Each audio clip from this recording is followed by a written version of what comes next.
دیکھ لینا بخاری اور مسلم کی متفق علیہ حدیث ہے کہ میری بیٹی فاطمہ جنتی عورتوں کی سردار ہے، اور جامعہ ترمذی کی صحیح حدیث ہے کہ حسن و حسین جنتی نوجوانوں کے سردار ہیں۔ لیکن اسی فاطمہ سلام اللہ علیہا جو جنتی عورتوں کی سردار ہے، اس کے بارے میں صحیح بخاری اور صحیح مسلم کے اندر متفق علیہ حدیث ہے کہ آپ صلی اللہ علیہ وآلہ وسلم نے فرمایا، اے میری بیٹی فاطمہ، میرے مال سے جو کچھ تو نے لینا ہے مجھ سے لے لے، اگر اللہ کے حضور تو پکڑی گئی تو میں تیرے کچھ کام نہیں آؤں گا، میرے مال سے جو مرضی لے لے۔ یہ آپ کو تو کہا گیا تھا، لیکن ہمیں سنایا گیا تھا کہ کوئی ایسا فرسودہ عقیدہ نہ رکھ لینا کہ بغیر اعمال کے ہی انسان کو جنت مل جائے گی۔ اعمال اور اللہ کی رحمت دونوں چیزیں شامل حال ہوں گی، صرف اعمال بھی کوئی شے نہیں ہے۔ بخاری اور مسلم دونوں میں یہ حدیث موجود ہے کہ آپ صلی اللہ علیہ وآلہ وسلم نے فرمایا، کوئی شخص بھی محض اپنے اعمال کی بنیاد پر جنت میں نہیں جائے گا۔ ایک صحابی نے بڑی جرت کر کے پوچھا، اللہ کے رسول صلی اللہ علیہ وآلہ وسلم، کیا آپ بھی؟ آپ نے فرمایا، ہاں میں بھی، جب تک میرے رب کی رحمت مجھے ڈھانپ نہ لے میں بھی محض اپنے اعمال کی بنیاد پر جنت میں داخل نہیں ہوں گا۔ تو اعمال بھی ہیں اور رحمت بھی، صرف اعمال بھی کوئی شے نہیں اور صرف رحمت بھی کوئی شے نہیں ہے۔ ورنہ امام محمد غزالی رحمہ اللہ تعالی کا قول جو ہے مجھے بڑا پسند ہے اس کانٹیکسٹ میں، جو کیمیائے سعادت میں انہوں نے علماء سو کی کلاس لی ہے۔ اب یہ سخت باتیں اگر میں اپنی ریفرنس سے کروں تو لوگوں کو بری لگیں گی۔ امام محمد غزالی فرماتے ہیں کہ ایسے علماء جو ممبروں پر چڑھ کر اللہ تعالیٰ کی رحمت کی آیات آؤٹ آف کانٹیکسٹ سنا کر، قرآن حکیم میں جہاں پر بھی رحمت کی آیات اور توبہ کی آیات آئیں وہ اس اعتبار سے آئیں کہ جو توبہ کرنے کے بعد اصلاح کر لے۔ پورے قرآن میں کوئی ایک آیت بھی ایسی نہیں ہے کیٹاگوریکل کہ انسان اپنی اصلاح نہ کرے اور اللہ تعالیٰ فرمایا کہ میں اپنی رحمت کے دروازے اس کے لیے کھول دوں گا، قطعاً ایسی کوئی آیت نہیں ہے۔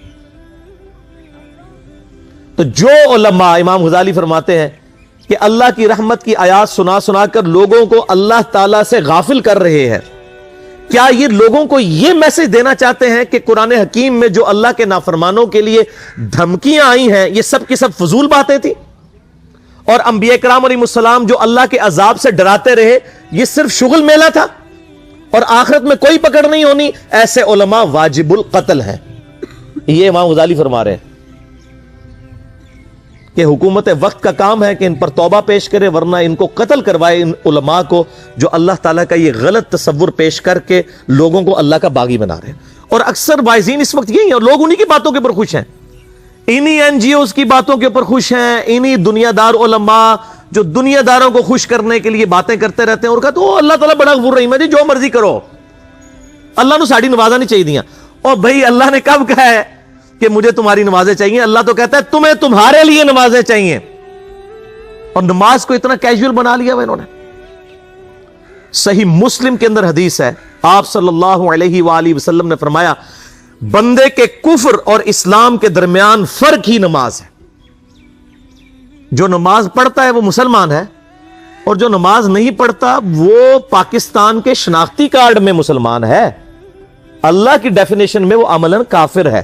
صحیح مسلم انٹرنیشنل نمبرنگ کے مطابق 246 نمبر حدیث ہے، آپ جا کے پی ڈی ایف کھول لیں اسلام 360 میں، جا کے 246 نمبر حدیث صحیح مسلم کتاب الایمان چیپٹر میں کھول کے دیکھ لیں کہ بندے کے کفر اور اسلام، شرک اور اسلام کے درمیان فرق ہی نماز ہے۔ آپ بے شک اپنے آپ کو مسلمان کلیم کرتے رہے، لیکن وہ شناختی کارڈ والا مسلمان ہے، نکاح طلاق والا مسلمان ہے، اس کا جنازہ بھی پڑھ دیا جائے گا، پیدا ہوگا اذان بھی دے دی جائے گی، اللہ کے حضور وہ مسلمان نہیں ہے، وہ بس کلمے کا ہی ہم احترام کرتے ہیں، ادروائز تو عملاً کافر ہے وہ۔ اسی طریقے سے جامعہ ترمذی میں حدیث ہے، سنن نسائی کے اندر حدیث ہے، سنن ابن ماجہ کے اندر حدیث ہے کہ آپ صلی اللہ علیہ وآلہ وسلم نے فرمایا، جس نے نماز چھوڑ دی گویا اس نے کفر کیا، من ترک الصلاۃ متعمدا فقد کفر۔ اس سے زیادہ اور کیا سخت بات کی جائے کہ کسی کو یقین آئے کہ جس نے جان بوجھ کے نماز چھوڑ دی اس نے کفر کیا۔ آپ جان بوجھ کے یہ نہ سمجھیے گا کہ جی میں بال بچیاں دے یہ کمائی کرتا رہنا تھا، منو ٹائم نہیں ملتا۔ جان بوجھ کی ڈیفینیشن بھی نبی علیہ السلام نے بخاری اور مسلم میں موجود ہے کہ اگر کوئی شخص بے ہوش ہو جاتا ہے یا سویا رہ جاتا ہے، یہ دو آپشنز ہیں، یا تیسرا آپشن ہے وہ بھول جاتا ہے، تو جیسے یاد آئے اسی وقت وہ والی نماز پڑھ لے۔ لیکن جو شخص دنیا کو ٹاپ پرائورٹی مانتا ہے، اپنا آفس چھوڑنے کے لیے تیار نہیں، اپنا کلینک چھوڑنے کے لیے تیار نہیں ہے، اور اپنی دکان چھوڑنے کے لیے تیار نہیں ہے نماز کے لیے، تو ظاہر ہے کہ وہ تو اپنے آپ کو دھوکہ دے رہا ہے۔ اللہ تعالیٰ تو اپنے معاملات کے اندر بالکل اسٹریٹ فارورڈ ہے، بالکل یہ ذہن میں رکھ لیں۔ جامعہ ترمذی میں صحیح سند کے ساتھ موجود ہے، عبداللہ بن شفیق تابعی رحمہ اللہ تعالیٰ کہتے ہیں کہ صحابہ کرام علیہم رضوان صرف نماز کے چھوڑنے کو ہی اعمال میں سے کفر سمجھتے تھے، یعنی وہ کسی کو نماز پڑھتا ہوا دیکھتے تھے تو کہتے تھے یہ مسلمان ہے، اور کسی کو نماز پڑھتا ہوا نہیں دیکھتے تھے تو وہ کہتے تھے یہ کافر ہے۔ یہ جامعہ ترمذی ہے، یہ کوئی سٹوری بک نہیں میں سنا رہا آپ کو۔ مسند احمد میں صحیح سند کے ساتھ حدیث ہے، نبی صلی اللہ علیہ وآلہ وسلم نے معاذ ابن جبل سے فرمایا، معاذ اللہ کے ساتھ کسی کو شریک نہ ٹھہرانا، خواہ تمہارے ٹکڑے ٹکڑے کر دیے جائیں، تمہیں سولی پہ چڑھا دیا جائے، تمہیں آگ میں جلا دیا جائے، اللہ کے ساتھ کسی کو شریک نہ ٹھہرانا، اور معاذ نماز بھی نہ چھوڑنا، کیونکہ جس نے نماز چھوڑ دی اللہ تعالیٰ کے ذمہ کرم سے وہ نکل گیا، اللہ کے حضور اس کے لیے کوئی حصہ نہیں ہے جس نے نماز چھوڑ دی۔ کتنا کرٹیکل ایشو ہے۔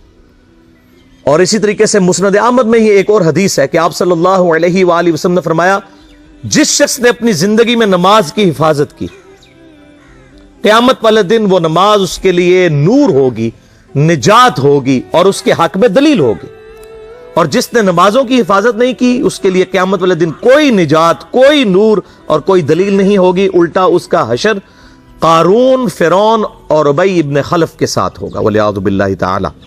یہاں تو ہم کہہ دیتے ہیں یا اللہ جو کچھ بھی ہے تیرے محبوب کی امت سے ہے، یعنی اے اللہ ہم نے تو اپنی اصلاح کوئی نہیں کرنی، ہمیں اسی طریقے سے ہی قبول کر لے، والعیاذ باللہ تعالی۔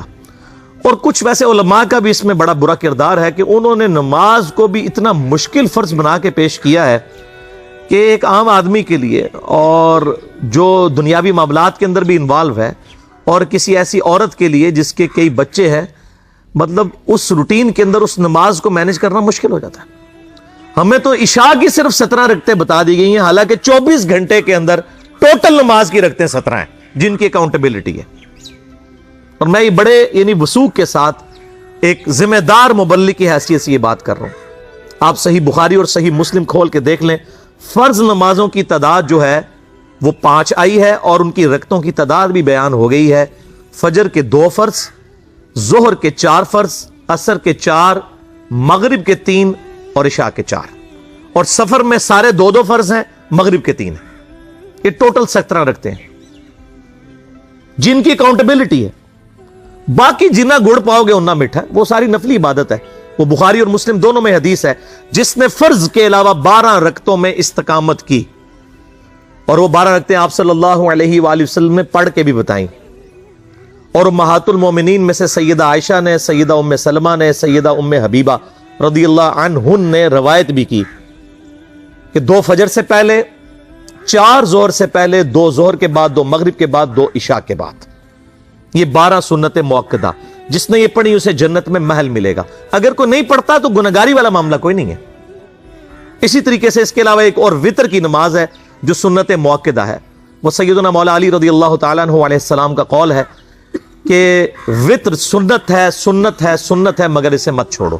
ہے سنت ہے لیکن تاکیدی ہے۔ آپ صلی اللہ علیہ وآلہ وسلم نے سفر میں بھی وطر اور فجر کی 2 سنتیں پڑھی ہیں، لیکن یہ صرف افضلیت کے اعتبار سے تاکیدی ہیں، ان کی کاؤنٹیبلٹی کوئی نہیں ہے۔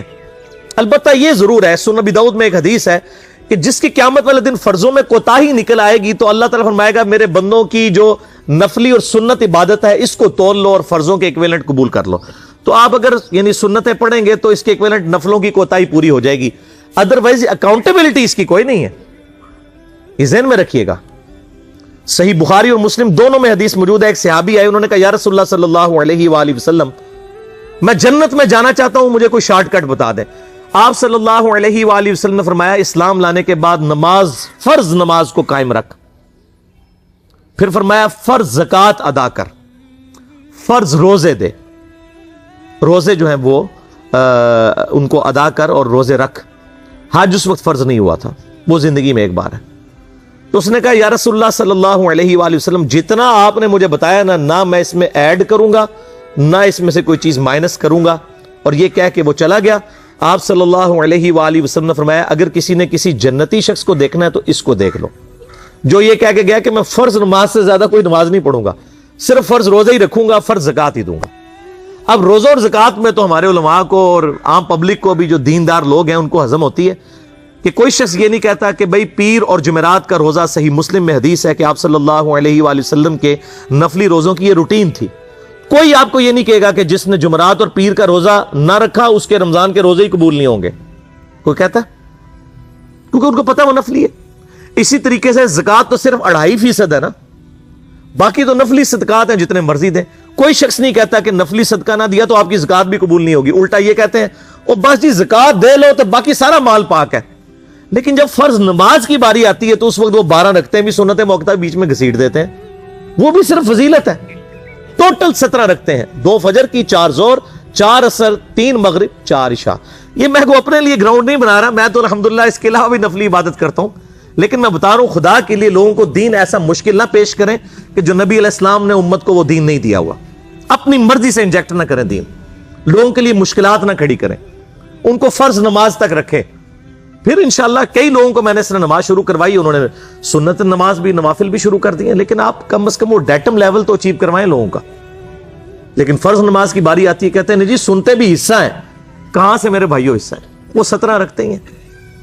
سنتیں پڑھیں گے ثواب ہے, نہیں پڑھتے گناہ کوئی نہیں ہے. تو کم از کم فرض تو ادا کریں. اس کے لیے آپ کو ٹوٹل 24 گھنٹے میں میرے خیال ہے 40 منٹ بھی نہیں چاہیے فرض پڑھنے کے لیے. تو اس کے اوپر تو استقامت کم از کم ہم اختیار کریں. اور چھوٹی چھوٹی جو نٹی گٹیز ہیں ان کو تو ہم نے اتنا فالو کیا ہوا ہے, اور فرض نماز کے بارے میں ہم اتنے کیجول ہو جاتے ہیں. تو یہ فرض نماز کی امپورٹنس اس حوالے سے ضروری تھی, اس لیے میں نے ساتھ ہی بیان کر دی.